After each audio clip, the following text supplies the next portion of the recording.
това същото време хвалят и славят Бога.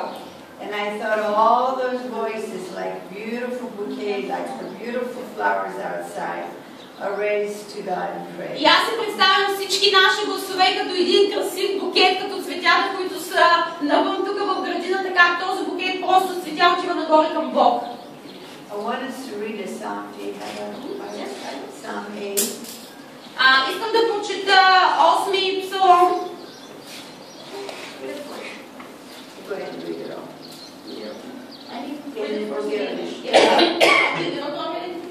No, they have the Bible. Okay. Save time. Okay. 8-ми псалом, само секундичка.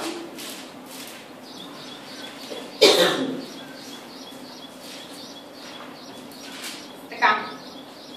Ейова, Господи наш, колко е превъзходно Твоето име по цялата земя. Ти си поставил славата си над небесата. Из устата на младенците и сучещите приготвил си хвала поради противниците си, за да накараш да млъкне врагът и отмъстителят.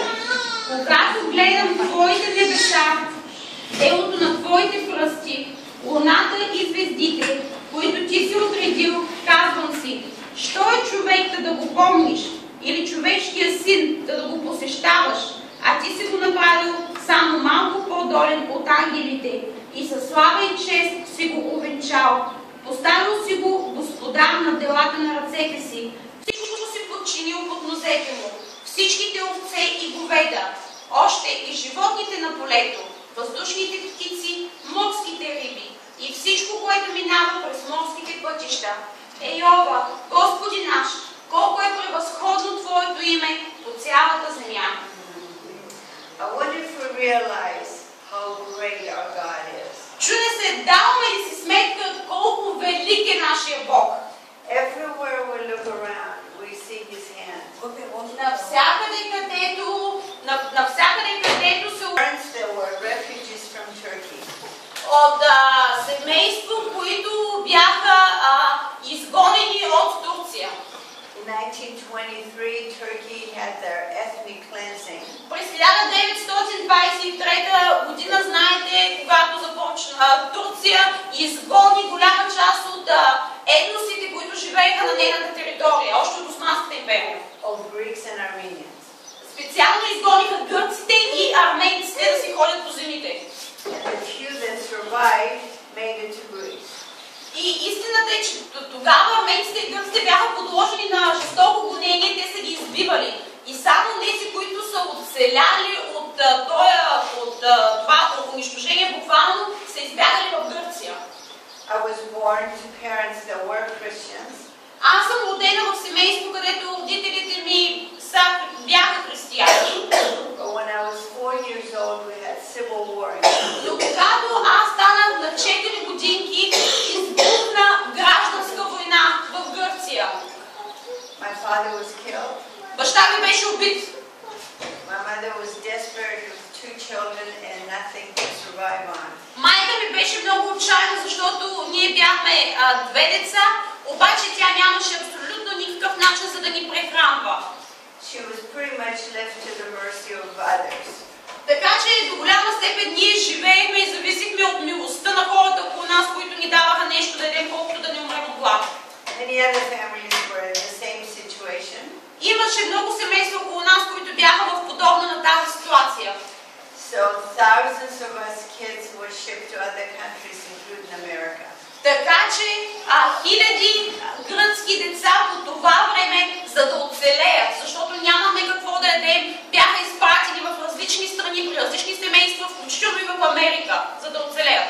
And I didn't see my mother or sister for 7 years. Така че аз бях едно от тези деца и не бях виждала моята майка и моята сестра за 7 години. And everybody thinks that when you go to America, all your problems are solved. И много хора си мислят, че отидеш ли в Америка, край, проблемите ти свършват. For 23 years, the first 23 years were very, very difficult. Първите 23 години от живота ми в Америка бяха изключително трудни. But once I realized that I was not as faithful as I had been as a child and gave my heart totally to the Lord, Но едва тогава, когато аз осъзнах,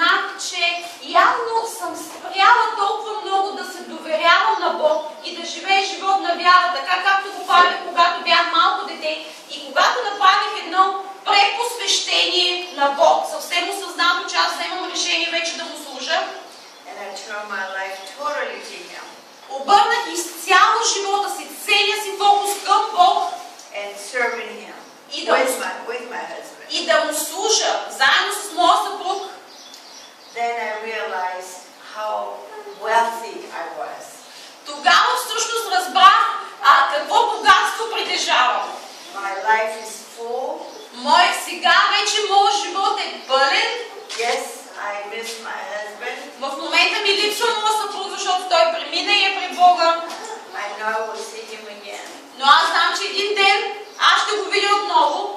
And that's what God gives us, no matter what happens down here. И затова и Бог казва, няма значение през какво преминавате, докато сте тук на тази земя. We have the security of eternal life. Ние имаме обещанието, че един ден ние ще имаме вечен живот. And the passion of my heart is to see others come to find Him as their Savior. И това е и цялата страст в моя живот е, че аз искам да видя повече хора да бъдат спасени, повече хора да чуят за Христос и да дойдат до покаяние. Yes, I leave children and 8 grandchildren behind, and I'm here in the Balkans for sometimes half of the year.